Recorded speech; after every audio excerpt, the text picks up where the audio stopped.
Why was she still alive when everyone else in that hallway was supposed to be dead? That question rang through his head as mortar fire shook the compound, rattling metal, rattling bone. The night had begun in silence, broken only by the hum of servers and the soft whir of cooling fans, her world, not theirs.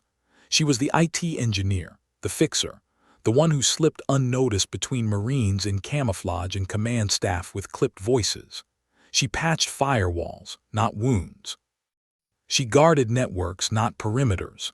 She was never meant to touch a rifle, never meant to stand where death stalked the shadows. And yet, here she was, armor half-buckled, running toward a bunker that was already too full, already too suffocating with fear. At 28, thought she had her life figured out. She'd grown up on a ranch in Texas, long before she ever thought of degrees or careers, back when rifles leaned in every corner of the farmhouse and danger meant coyotes, not insurgents. Those days left her with steady hands and a sharp eye, but she buried that part of herself under years of code, algorithms, and quiet technical work. She was a contractor now, paid 3 times her civilian salary to keep camp systems alive. Just another civilian cog in the machine. And to the Marines she passed in the corridors, that's all she was, useful but forgettable. The attack changed that in an instant. It began at 300. The first shell screamed in without warning, ripping open the sky and slamming into the western sector. Jolted from sleep, instinct slow, groggy, struggling to catch up with the reality exploding around her.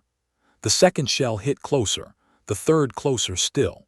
Within moments, lights failed, plunging the compound into chaos until backup generators groaned to life and washed the base in a red emergency glow. The klaxons wailed, the voice of the duty officer cracked over the loudspeakers. This is not a drill. All personnel to defensive positions. Repeat, this is not a drill. Dragged on body armor, mandatory even for civilians, and ran with the others toward the bunker. Her boots pounded echo after echo down the concrete hallway, her breath ragged. And yet, through the windows, she caught glimpses of something she'd never seen before. Beyond the wire, the night burned alive. Explosions tore through the perimeter. Shadowy figures surged forward with precision, not the usual scattered harassment the base sometimes endured. This was a full strike, coordinated, overwhelming. Wasn't supposed to face this kind of assault. They were told it was safe. They had been wrong. When she reached the bunker, her hope sank. It was already overfilled. 30 civilians pressed together in a room built for 20, sweat and fear thick in the air. Clerks, cooks, other contractors, faces pale, eyes darting, no one knowing what to do except wait and hope the Marines could hold. Daniel, grizzled ex-army turned contractor, muttered grim assessments. They've been preparing for this. This isn't routine harassment. The walls shook with each blast, the gunfire outside unrelenting. Pressed her back to cold concrete, trying to slow her breathing. The rules were clear. Civilians stayed here, hidden, protected. But something inside her twisted. Maybe it was the way the bunker reeked of helplessness, the way whispers turned into sobs, or maybe it was the growing certainty that this safe room was no shield at all. 20 minutes into the siege, the door slammed open. A Marine corporal stumbled in, uniform shredded, blood matting his sleeve. His eyes were wild. Perimeters breached. They're inside. The room exploded into panic. Inside. That wasn't supposed to happen. The bunker wasn't a fortress. It was a coffin. Barked for everyone to move, to head for the command center. Fell in with the group, 30 unarmed civilians spilling into open ground under fire. They didn't make it 50 meters before the first wave hit. 8 fighters appeared out of the dark, rifles spitting fire, cutting down the group like wheat.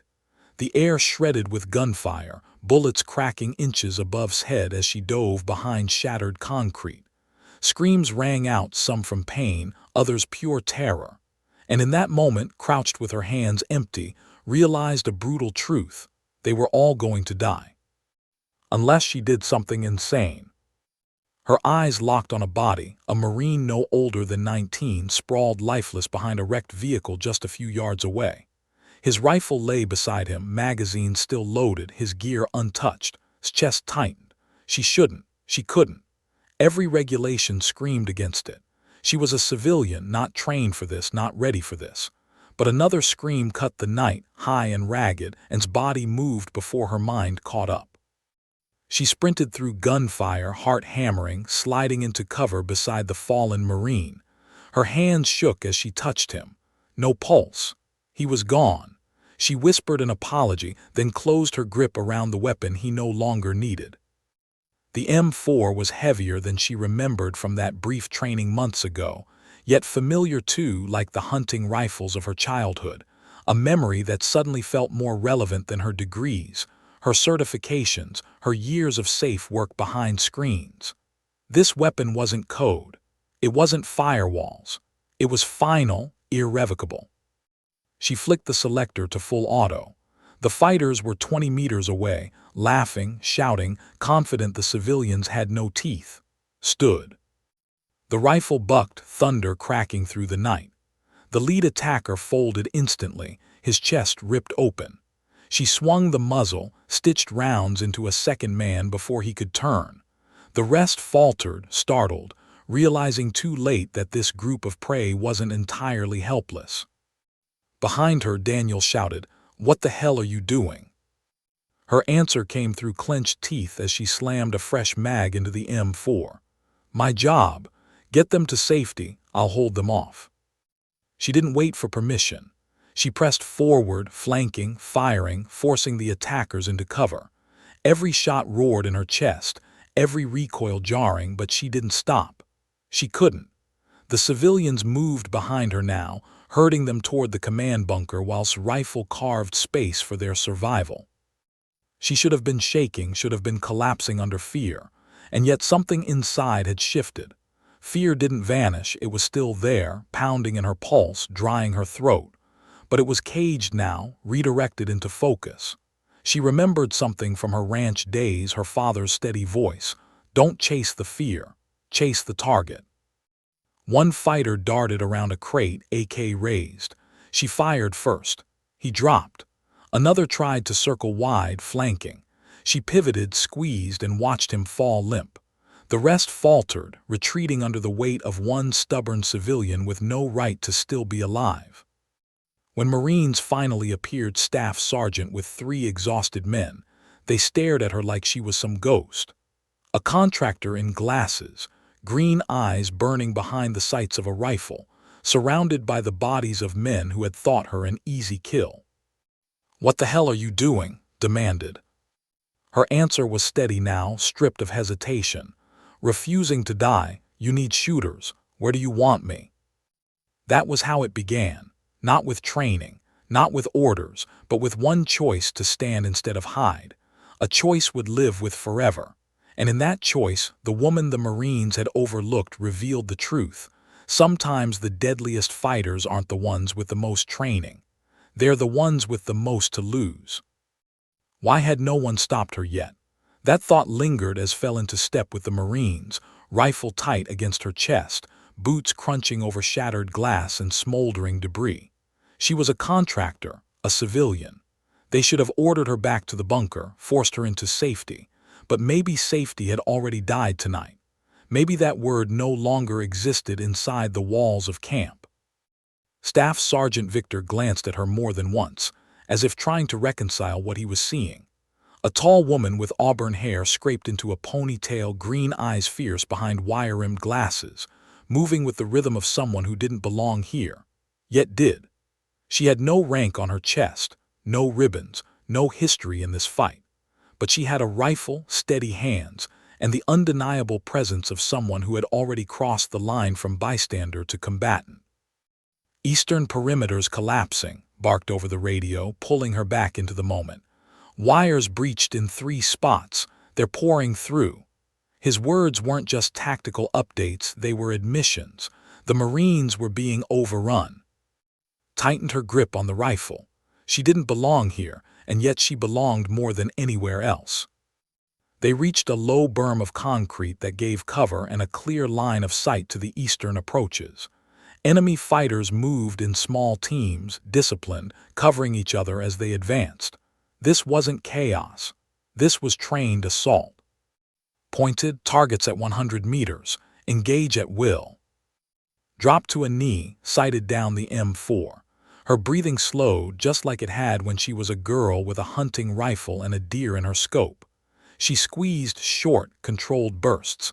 The insurgent with the RPG fell backward before he could fire. A Marine beside her muttered, almost in disbelief, "Nice shot." Then the return fire came. Bullets shredded the air, chipping the concrete around them, sparking against metal, ducked, heart pounding, but rose again. Fear wanted to paralyze her. Instead, it sharpened her. Each trigger squeeze was deliberate. Each movement was instinct carved by urgency. She wasn't spraying rounds. She was placing them, one after another, measured, precise. Shouted above the din, "You're burning ammo fast." She checked, 2 magazines left, not nearly enough. Her pulse skipped, but before panic set in, a young lance corporal shoved 2 fresh mags into her hands. His grin was ragged, wild. "You're shooting better than half my squad," he said. Then he went back to his own fight. The battle raged on, time dissolving into noise and fire. Lost track of how many attackers she'd engaged. Each minute stretched into eternity, each reload another desperate lifeline. The M4's barrel glowed hot, the smell of scorched metal biting her nose, but it never failed her. She refused to fail it. Still, the weight pressed down. Every body that dropped because of her hands left a mark. She saw faces in the flicker of muzzle flashes, hard lines, wild eyes, strangers who had come to kill. She hated that she noticed their humanity even as she erased it. She hated more that there was no other choice. Finally, his voice cut through the haze, firm but reluctant. "We can't hold. We're out of ammo. Fall back to the command bunker. Make our stand there." Shook her head before the words fully registered. "No." Stared at her like she'd gone mad. "No, ma'am, we don't have a choice."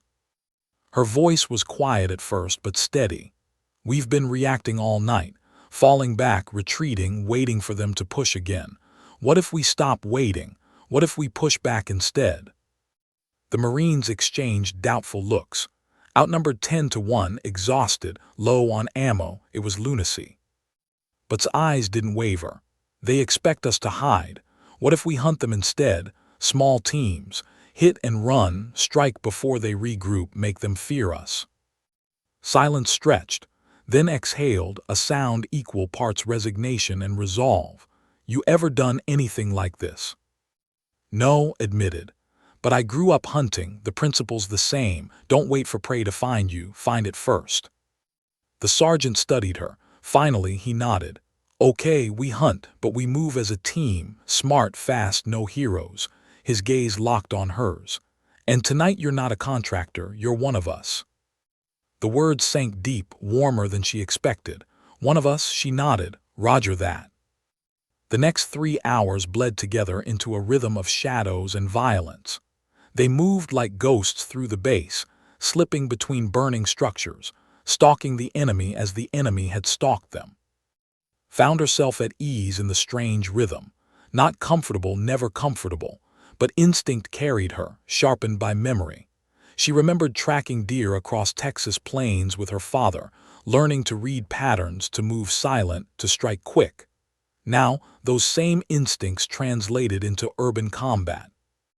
They would spot a cluster of fighters, circle wide, approach from an angle no one expected, then hit fast, furious, overwhelming. Before the enemy could regroup, they vanished back into the smoke. Hit, run, fade, repeat. Was no longer second-guessing each shot. Each squeeze was deliberate, efficient, necessary. She wasn't trying to be brave. She was trying to keep people alive, and that distinction mattered. Still, doubt haunted her. Every time a Marine looked her way, shock, respect, disbelief in their eyes, she felt the weight of what she was. She wasn't trained like them. She wasn't supposed to be here. But each time those doubts rose, she buried them beneath action. She didn't have to be perfect. She just had to be present. By dawn, the tide had shifted. What began as 50 attackers pressing into had dwindled. Marines fought from reinforced positions, emboldened by the unexpected ferocity of small team. His rifle spoke with the same steady rhythm, every round accounting for another threat, another inch of ground held. Finally keyed his radio. "Command, this is. We count 23 enemy KIA in our sector. Remaining hostiles are breaking off." The reply crackled back. "Copy that. Outstanding work. Reinforcements inbound. ETA 15 minutes. Can you hold?"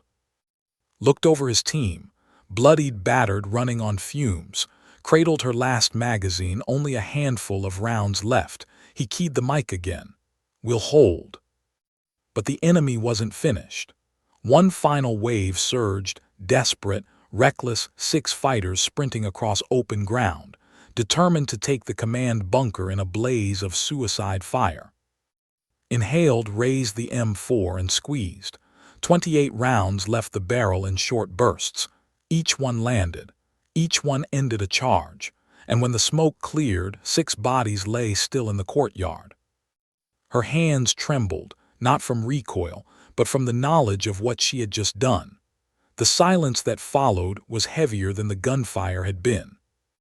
A Marine beside her whispered, almost reverent, "Jesus, how many was that?"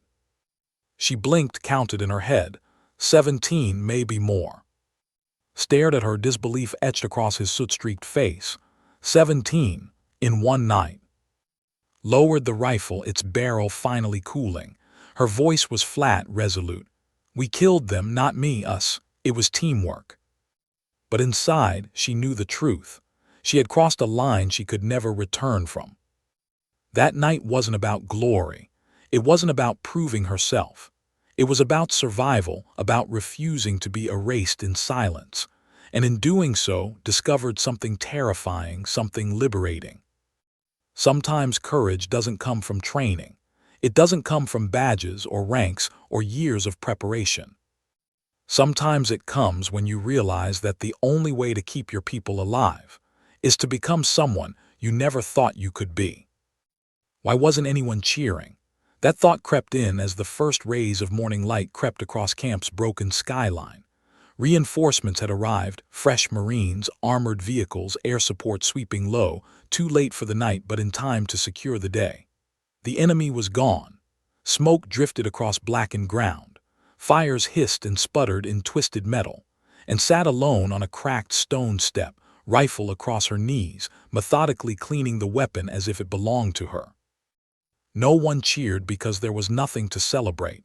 Not really. 53 attackers had stormed the base. 39 lay dead within the wire. 14 had slipped away, shadows vanishing into the hills.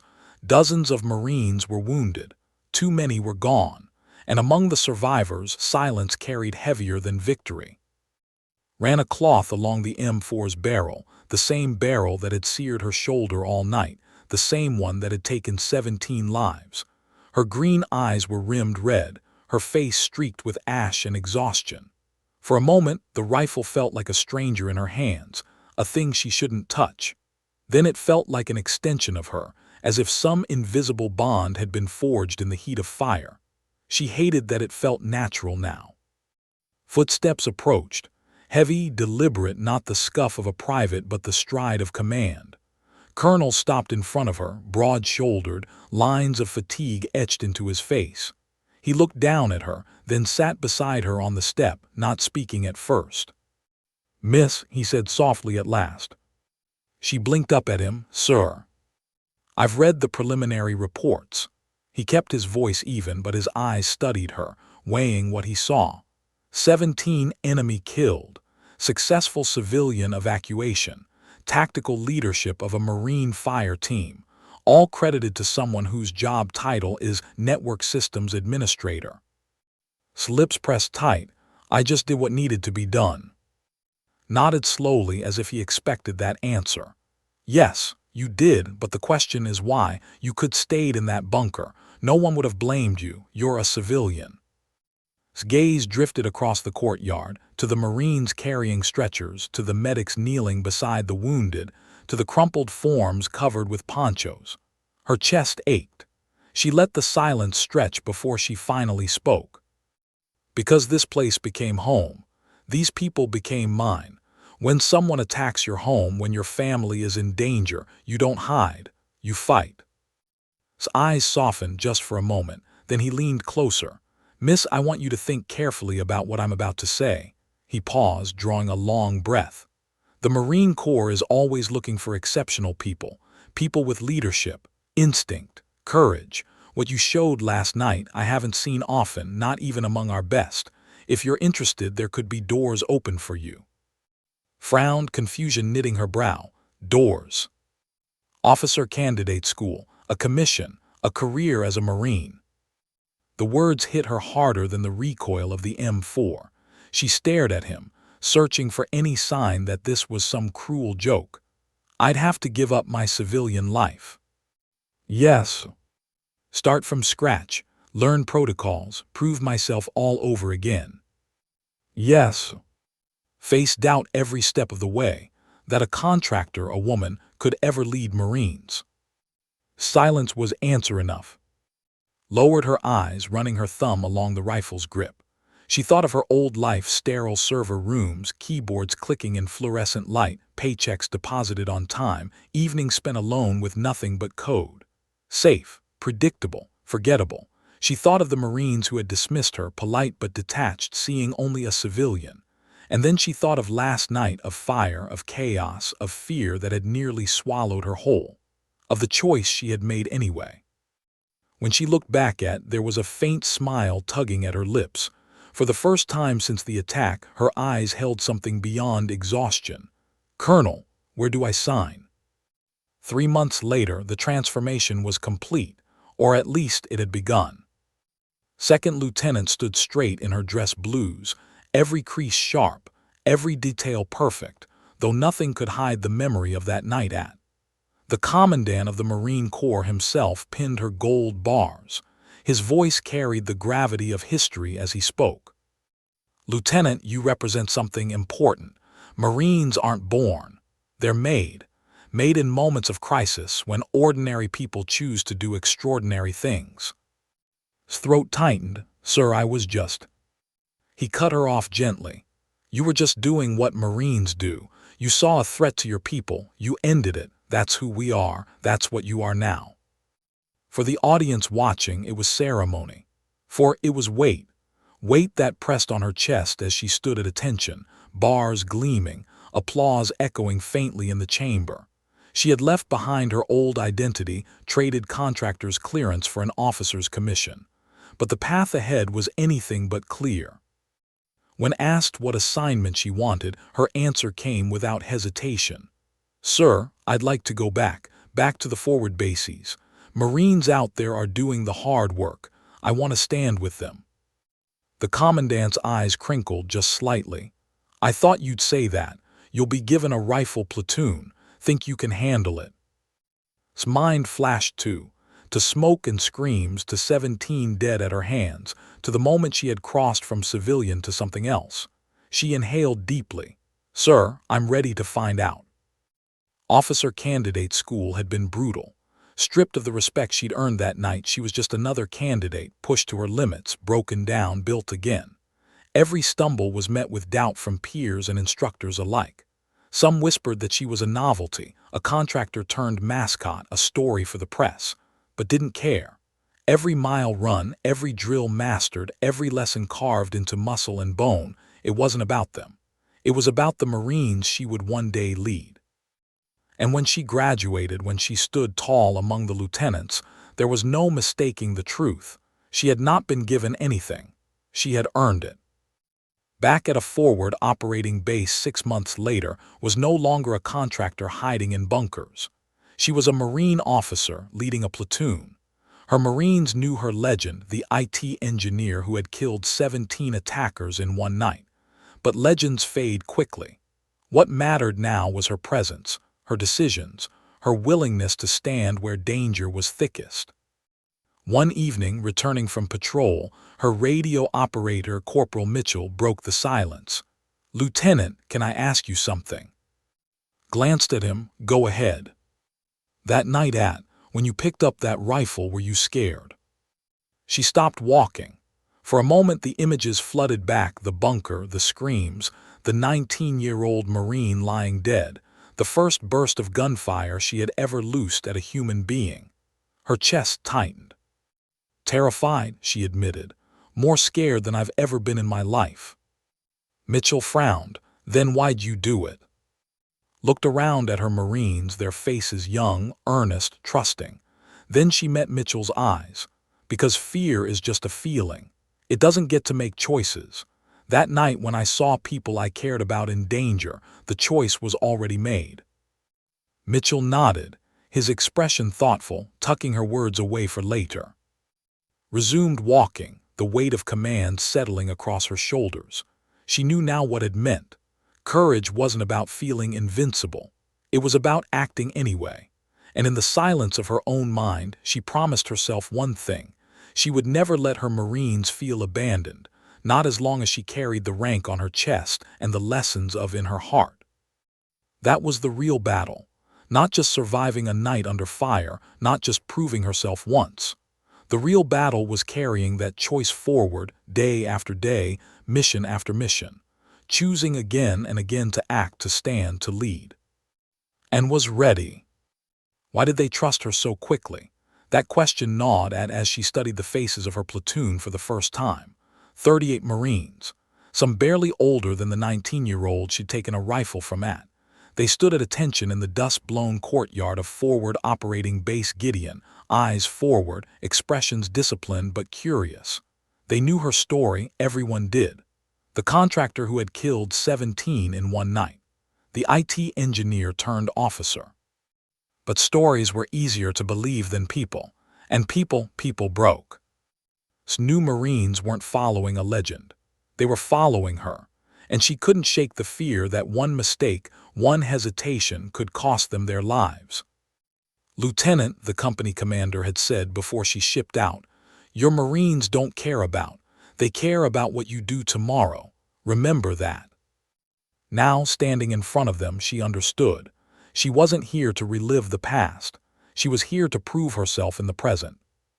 Their first mission was routine on paper, a reconnaissance patrol into the rocky outskirts of an area known more for smuggling than coordinated enemy activity. Intel said low risk. Remembered what low risk had meant her stomach tightened. At dawn, her platoon geared up. She checked each Marine's kit personally, running hands over straps, magazines, water supplies. Some looked surprised at her attention, but no one protested.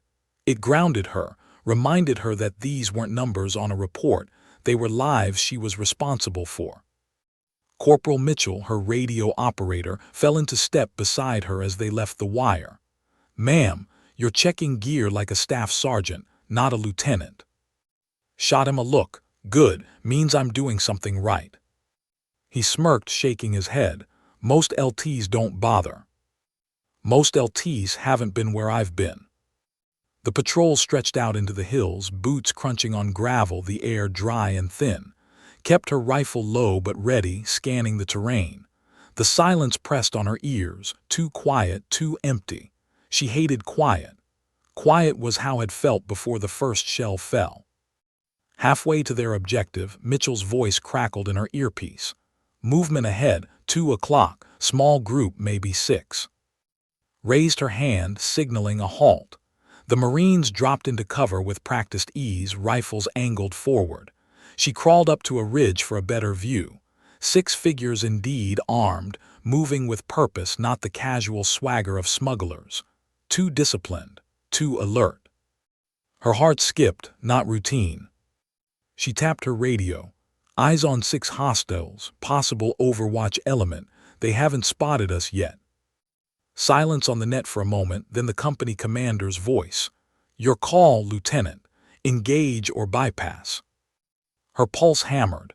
Engage meant revealing their position. Bypass meant risking ambush from the rear. Every option carried weight. She exhaled slowly. "We engage, Squad 1 flank left, Squad 2 right, suppressive fire on my mark." The Marines moved like water, sliding into position. Felt the weight of their trust pressing down harder than the body armor on her chest. She raised her hand, dropped it. The hillside erupted. Suppression fire pinned the hostiles before they could react, squeezed off controlled bursts, hitting one center mass. Another Marine dropped a second. The rest scrambled for cover but found themselves trapped in a deadly crossfire. Within 90 seconds it was over. 6 bodies sprawled silent on the rocks. Scanned the field, chest heaving. Her first engagement as an officer. No Marines lost. No hesitation. But as she moved closer, the sight stole her breath. The hostiles weren't grizzled fighters. They were young, one barely shaving age. Their rifles were battered, their gear mismatched. Insurgents, yes, but desperate ones. She knelt beside a body, staring at the thin wrists, the cracked lips. Not men hardened by war. Boys pushed into it. Her stomach twisted. She had ordered their deaths. Necessary, yes. Tactical, yes, but still. "Lieutenant," Mitchell's voice pulled her back. He was watching her, concern etched in his face. She forced herself upright.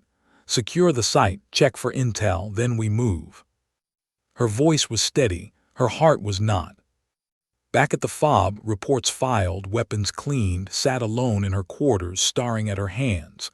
They didn't shake, not like, but they felt heavier somehow. Heavier because this time the choice had been hers. 17 kills had been survival. This was command. And command meant bearing the cost of choices no one else could make. Later, Mitchell found her there, quiet, reflective. He lingered in the doorway before speaking. "You did good today, ma'am." Looked up sharply. "Good." "Yeah, you saw them first. You made the call, no one got hurt, that's a win." Her jaw tightened. It didn't feel like one. He hesitated, then stepped inside. "I read about what you did there. Everyone calls it heroic, but today wasn't that. Today was leadership, and honestly, leadership's harder." Exhaled, leaning back against the wall. "You're right about that." He nodded, leaving her to her thoughts. The weeks that followed tested her in ways never had. Patrol after patrol, long nights of watch, endless briefings, logistics, discipline issues. She wasn't just fighting battles anymore. She was keeping 38 Marines alive through monotony, exhaustion, and constant threat. And every time she looked into their eyes, she felt the weight. They weren't following the legend. They were following her decisions, her instincts, her willingness to be there with them in the dirt. There were nights she wanted to break under the pressure. Nights when she lay awake, staring at the ceiling, replaying every order, every casualty risked, every choice made. Doubt whispered loud in the dark. But morning always came, and when it did, she strapped on her gear, stood tall, and chose again. Chose to lead, chose to act, chose to believe that she could carry the weight. Her first combat report as a lieutenant ended with a line she hadn't meant to write, but couldn't delete once it appeared on the page. "Courage isn't the absence of fear. It's making choices in spite of it. My Marines deserve nothing less." And for the first time, realized that hadn't been the end of her story. It had only been the beginning. Why didn't she see it coming? That question burned through his mind as the medevac helicopter lifted off, rotor wash scattering dust across the courtyard. On the stretcher inside lay Corporal Davis, 20 years old, freckles across his nose, the youngest Marine in her platoon. His blood still stains gloves. Minutes earlier, Davis had been laughing, teasing another Marine about his heavy pack, swapping stories as they pushed along a ridge line. Routine patrol. No enemy contact for 3 days. Too quiet, but quiet always lied. The blast came without warning. One step, then fire. The IED buried beneath loose gravel detonated, ripping Davis off his feet. The sound was deafening, the shockwave slamming to the ground. By the time she scrambled up, ears ringing, Davis was screaming, his leg mangled, blood pouring fast. Dropped beside him, hands pressing against wounds she couldn't close. She shouted for the corpsman, voice raw, frantic. But in her gut she knew the damage was too much. Even with the medevac inbound, even with every ounce of training and desperate effort, Davis wasn't going to make it home. She had led them there, her route, her patrol, her decision. Now, as the helicopter vanished into the sky, stood frozen, her Marines watching. Their eyes were heavy, waiting for something, orders, comfort, leadership, anything. She forced herself to breathe, to speak past the stone lodged in her throat. "We move," she said quietly, steady despite the tremor inside. "Stay sharp, double spacing, we're not losing anyone else today." The words came out like steel, but inside she felt like shattered glass. That night in her quarters, the silence pressed harder than the firefight had ever had. She sat on her bunk, boots still dusty, gloves stiff with dried blood she hadn't been able to wash away. Her hands trembled as she stared at them, as if they still pressed against Davis's chest, still failing to stop the life bleeding out. She replayed every step in her mind. Should she have chosen a different route? Should she have spotted the disturbed gravel? Should she have ordered a sweep before moving? Responsibility weighed heavier than body armor. The choices had been survival, fight, or die.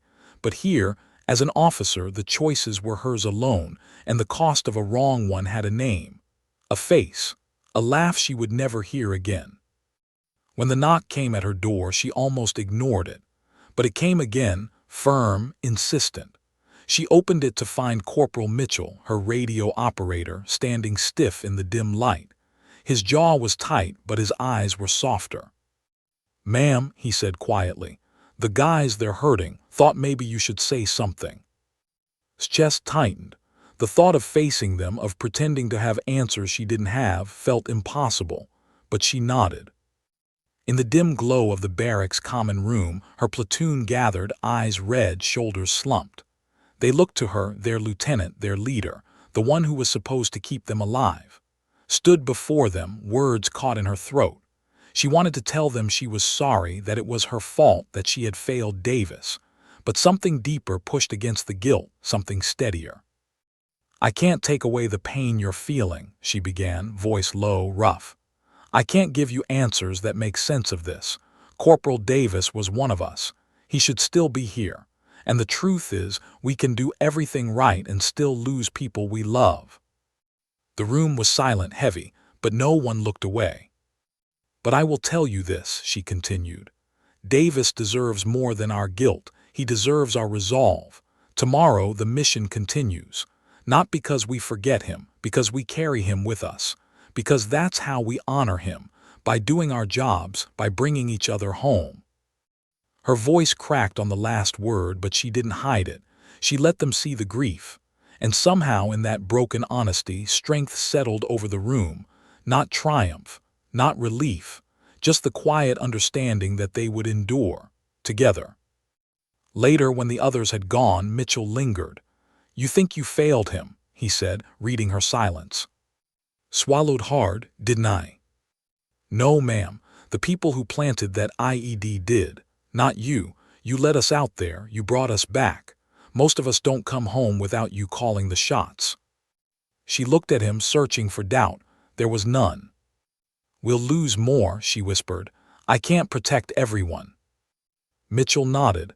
"You can't, but you don't have to. You just have to lead us. That's enough." The weeks that followed etched that truth deeper into her. Loss wasn't a possibility. It was a certainty. The enemy didn't fight fair, didn't fight clean. They hid bombs under dirt, used children as shields, turned routine patrols into nightmares. Couldn't stop every death. But she could carry them. She began writing their names in a small, battered notebook she kept in her pack. Davis was the first. Not as a tally, not as a number. As a promise. Every name written meant she would remember, that she would not let their sacrifice dissolve into statistics. Her Marines noticed. They never asked, but they saw her open the notebook after each casualty, pen scratching quietly.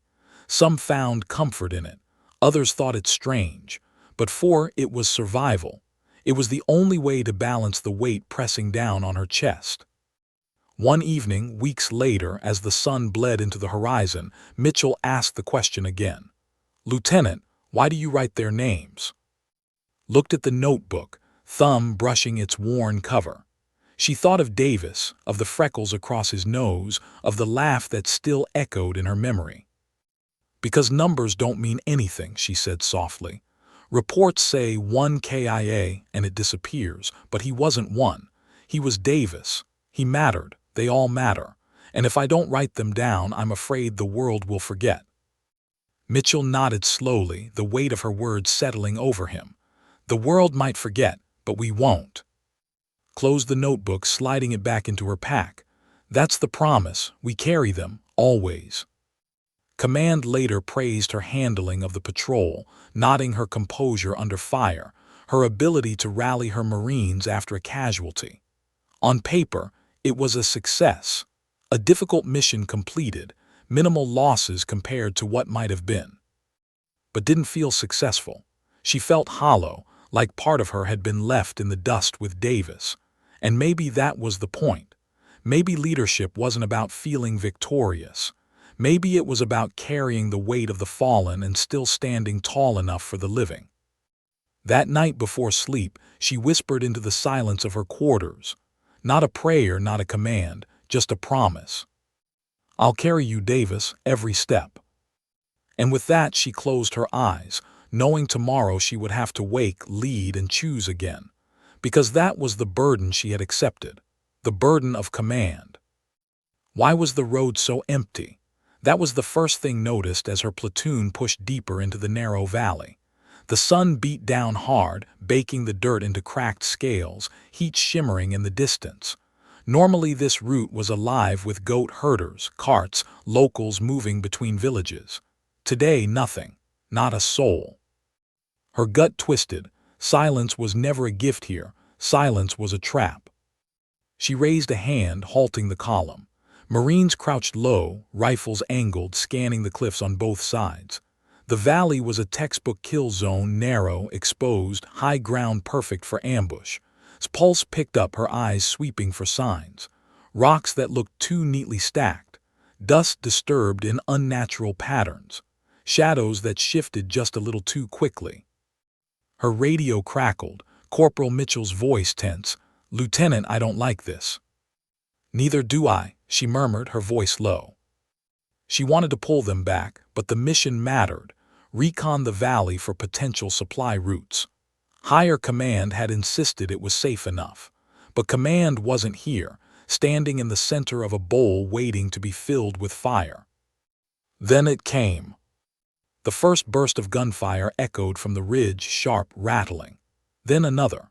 Within seconds the valley erupted, muzzle flashes sparking from the rocks, the air shredding with rounds. Marines dove for cover that barely existed, pressed against dirt walls too thin to shield. An RPG whooshed, slamming into the ground ahead, blasting dirt into the air. "Ambush, take cover."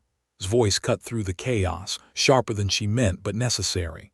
Her heart pounded, memory clawing back to the suddenness, the helplessness, the overwhelming surge of enemy fire. But this time, she wasn't a contractor clutching a rifle for the first time. She was a lieutenant with 38 Marines looking to her for survival. She slammed her back to the dirt wall, forcing her breathing steady. Fear clawed up her throat, but she caged it, the same way she had that night at. Fear doesn't make choices. People do. Squad 1, suppress left ridge. Squad 2, eyes on right, get smoke up, we need cover now. Her Marines moved, trained muscle memory snapping into place even under fire. Grenades popped, white smoke billowing into the valley, obscuring. Rifles cracked in controlled bursts, hammering at the cliffs. Spotted movement, enemy fighters slipping between rocks, trying to flank down the ridge. She shouldered her M4, squeezed, dropped one. Another dove behind cover. She shifted, fired again, felt the recoil steady her nerves. Mitchell's voice came through, ragged but clear. "They've got numbers, ma'am. At least 30, maybe more." Clenched her jaw, outnumbered again, always outnumbered. She keyed her mic. "All units listen. We're not dying in this valley. We push. Squad 1, lay down suppressive fire. Squad 2, with me, we're breaking right. We find cover, we flank, we take the high ground. Move." The Marines surged under her command, sprinting through smoke, diving behind boulders, trading fire for precious ground. Bullets snapped inches past head, one punching the dirt at her feet. Her heart thundered, but her mind stayed sharp. Every order had to count. Every second mattered. They clawed their way up the slope, boots slipping, hands scraping against jagged stone.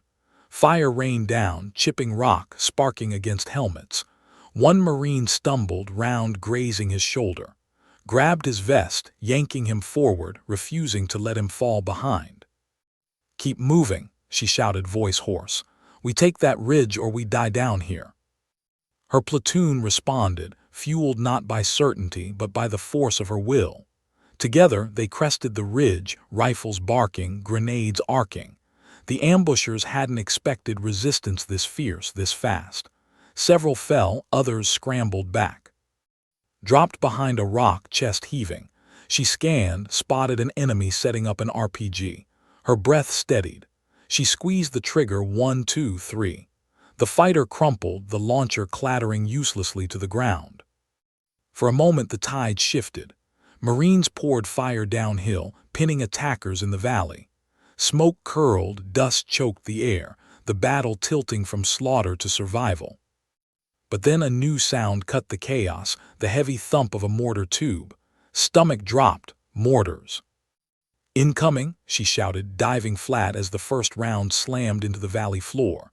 The explosion ripped through dirt and bodies alike, shaking the ground. Screams followed. Another round, then another. Panic clawed at her edges. Had mortars too, she remembered the helplessness, the blind fury. But this time she wasn't trapped in a bunker. This time she had a choice. She keyed her mic, voice hard.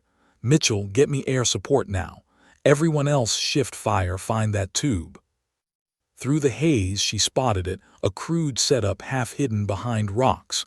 Two fighters frantically dropping rounds into the barrel. Lined up her sights, heart hammering. "Not again," she whispered. She fired. The first missed, sparking stone.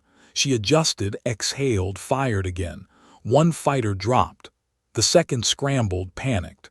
A third round from her rifle ended him before he could fire again. The valley fell quieter, just gunfire now, no thunder from above. Relief was fleeting. The enemy still pressed, numbers still heavy. Then the roar of engines split the air.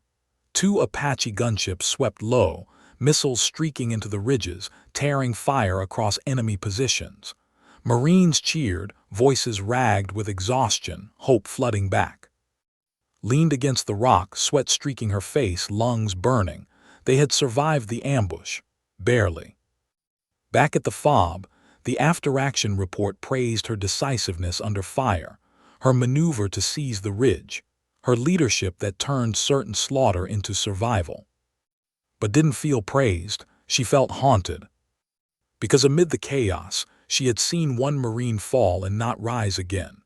Private Hall 19, nervous smile, always last in line at chow. His name went into her notebook that night, ink smudged by the tremor in her hands. She stared at it for a long time, the weight pressing heavy. Another name, another life carried. Later, Mitchell found her sitting outside, rifle across her knees, the desert night cold around them. "You saved us," he said quietly. Shook her head, "Not all of us." Mitchell's eyes softened. "That's not the measure, ma'am. The measure is the ones who came back, and they came back because of you." She didn't answer. She only closed the notebook, sliding it into her pack. That night, as she lay awake staring at the canvas roof above her, realized something bitter, something true. Had made her a fighter, but this war was making her something harder, a leader who had to stand steady even when every choice cut her open inside. And she knew this was only the beginning. Why were the children so quiet? That thought struck the instant her platoon entered the village. The place should have been alive with sound, goats bleating, women trading in the market, kids chasing one another through the dust. Instead, silence pressed against her ears, too heavy, too unnatural. The village elder shuffled forward, his hands trembling, his eyes darting toward the huts. His lips moved, words spilling in a language didn't understand, but fear spoke clearly in every syllable. Mitchell translated through the local interpreter. He says fighters came through last night. They left behind something. His chest tightened. Something. In this war, that word almost always meant bombs. She signaled her Marines to fan out, moving carefully between mud-brick walls. The air smelled of smoke and dust, the kind that clung after a night of violence. Every shadow seemed too deep, every doorway too still. And then she saw it, the smallest of movements. A curtain twitching, a child's face peeking, eyes wide, lips pressed shut. Children, families, civilians hiding, waiting to see if the Americans were saviors or another storm to endure. Radio crackled with a call from battalion. Lieutenant, intelligence indicates high probability of weapons cache inside the village. Priority is securing it. Do not let anyone leave until cleared. Her stomach turned. That meant locking down the villagers, treating frightened civilians like enemy suspects. Standard protocol. Necessary, command would argue. But as looked at the thin faces pressed into the shadows, she felt the weight of something heavier than orders. The sweep began. Marines moved house to house, rifles angled, voices sharp. Villagers were gathered in the square, their eyes wide, their silence thick. Kept her gaze steady, trying to project calm, though she felt anything but. Inside one hut, Lance Corporal Henderson found the first cache. Crates buried beneath grain sacks, packed with AK rifles, belts of ammunition, even a mortar tube. Proof enough that insurgents had been here. Proof enough for command to demand hard measures. But's eyes caught something else. The grain sacks were torn, the food spoiled. Whoever lived here hadn't planted these weapons. They had been forced to hide them, used as cover, as shields, as pawns. Her radio crackled again. Lieutenant, confirm cache. Secure all villagers until intelligence team arrives. She froze, hand hovering over her mic. To secure meant to detain. To detain meant treating terrified families as enemy collaborators. Her Marines waited for her word, eyes flicking between her and the civilians. Her gut twisted, had been about survival, the ambush had been about tactics. But this was different, this was moral. She keyed the mic slowly. Command, cache confirmed. Villagers appear cooperative, no hostile contact. Copy, secure them until intel team arrives. His jaw clenched. She looked at the elder, at the children pressed against their mother's skirts. She saw fear, but not hatred, fear of both sides, fear of being crushed between forces they didn't choose. She lowered her mic, looked at Mitchell. We're not hurting them like prisoners. Mitchell blinked. Ma'am, that's the order. I know what the order is. I also know what's right. We hold perimeter security. No one leaves, but no one gets treated like an enemy unless they act like one. Copy. Mitchell hesitated, then nodded. Copy. Hours dragged. Marines stayed sharp, rifles scanning rooftops and alleys, but no hostile fighters returned. Villagers slowly relaxed, sensing they weren't about to be punished for crimes not their own.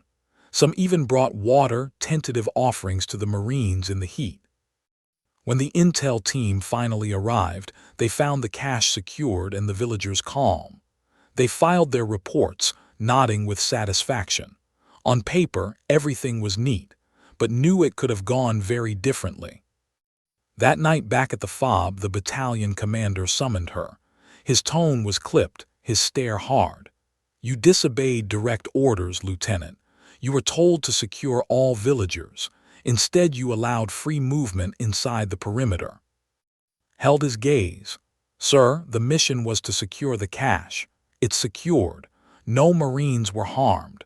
No civilians resisted. Treating them like suspects would have created hostility where there was none. His jaw tightened. You took a risk. One wrong move and your entire platoon could have been hit from inside those huts. His voice didn't waver. Sir, leadership is risk. And today, the risk was treating innocents like enemies.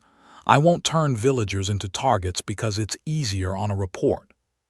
For a moment, silence hung like a blade. Then the commander exhaled, leaning back. You walk a thin line, Lieutenant. Yes, sir.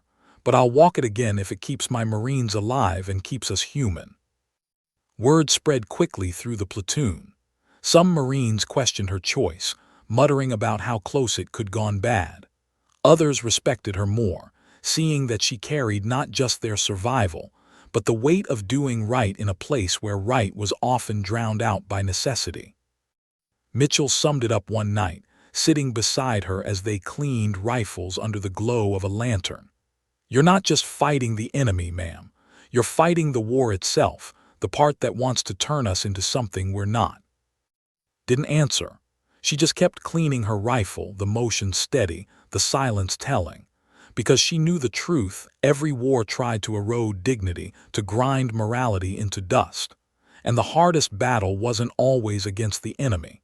Sometimes it was against the choices you were asked to make. The notebook came out again that night. But this time she didn't write a name of the fallen. Instead, she wrote a single word: mercy. Because courage wasn't only about firing when needed. Sometimes it was about refusing to fire when you could. Why did the night feel so familiar? That question gnawed at as she crouched behind a half-broken wall, rifle pressed close, eyes fixed on the darkness. The landscape was different, another forward base, another nameless outpost in the middle of nowhere. But the air felt the same as it had that October night heavy, waiting, tense with the certainty that something was about to break. The warning had come hours earlier. Intel suggested insurgents were planning a coordinated strike. Splatoon was tasked with reinforcing the perimeter, holding until reinforcements could arrive. 38 Marines under her command, all looking to her with the same trust that had carried her through every battle since. She scanned their faces in the red glow of emergency lights. They were young, tired, hardened by months of patrols, ambushes, losses, yet they were still hers, her responsibility, her family, and in their eyes she saw what had first revealed to her, the unspoken plea that when everything collapsed, someone would stand tall enough to hold the line. The first explosion hit just after midnight. Mortars screaming through the dark, slamming into the wire. The ground shook, dust rained from the walls. Marines shouted, rushing to stations. The attack had begun. His voice cut through the chaos, calm, steady. "Positions, Squad 1 left, Squad 2 right. Eyes sharp, they'll come hard, they'll come fast." And they did. Fighters poured from the tree line, tracers streaking like fireflies, shouts echoing in the night. The base lit up in a storm of gunfire. Marines answered with disciplined bursts, muzzle flashes painting their faces in harsh light. Moved along the line, shouting orders, pulling Marines into cover, firing when gaps appeared. Her heart pounded, but her mind stayed sharp. This was again, only now she wasn't a contractor stumbling into survival. She was a lieutenant, forged by fire, steady with command. Still, the ghosts of that night whispered in her ears. The 19-year-old Marine who had fallen, leaving her his rifle. The civilians who had looked to her when no one else could. The 17 she had killed with shaking hands. Tonight carried all those echoes. The enemy pressed hard, testing every weakness. Twice they breached the wire, rushing with grenades and rifles. Twice led counterattacks, charging forward with her Marines, driving the fighters back in brutal close-quarters combat.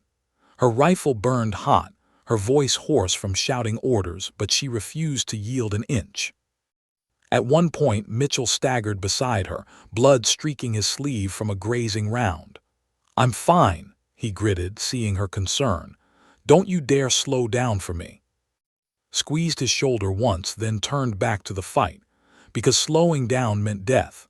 And tonight, death was circling them like a wolf pack. Hours bled away in chaos. Gunfire, smoke, explosions. Marines fighting with every ounce of strength, holding ground that seemed impossible to hold. Felt exhaustion claw at her, but she forced it down. She remembered what had taught her fear is manageable when you have a job to do. Tonight, her job was keeping 38 Marines alive. Finally, just before dawn, the tide shifted. The enemy, bloodied and broken, began to fall back into the tree line. Sporadic gunfire faded. The last mortar had been fired. The night fell into an eerie silence, broken only by the moans of the wounded and the crackle of burning wire. Stood in the ruins of the perimeter, chest heaving, rifle dangling from her grip. Her Marines were alive, not all unscathed, but alive. Reinforcements rolled in minutes later, too late to fight, just in time to count the cost. Reports would list it as a victory. Enemy dead scattered across the field. Base held. Mission accomplished. But knew better. Victories like these didn't belong to reports. They belonged to the faces of the Marines who had stood with her, who had trusted her enough to fight until the end. Later, as the sun crept over the horizon, sat alone outside the command post, her notebook open on her knees. She wrote names, the few Marines they had lost in the fight. Each letter carved carefully, like a memorial etched in her own hand. She closed the book gently, as if sealing the weight inside. Mitchell limped over, bandaged, his expression weary but alive. He dropped beside her with a grunt. "You did it again," he said, shaking his head. "Didn't look up, we did it." "No, ma'am, we follow because you make us believe we can." She closed her eyes, the words cutting deeper than she wanted to admit. "And if one day Mitchell was quiet for a long moment. Then he said softly, "Then we'll carry you the way you've carried us." That night lay in her cot, staring at the canvas ceiling. She thought of the road that had brought her here. The contractor who had once been dismissed as background noise.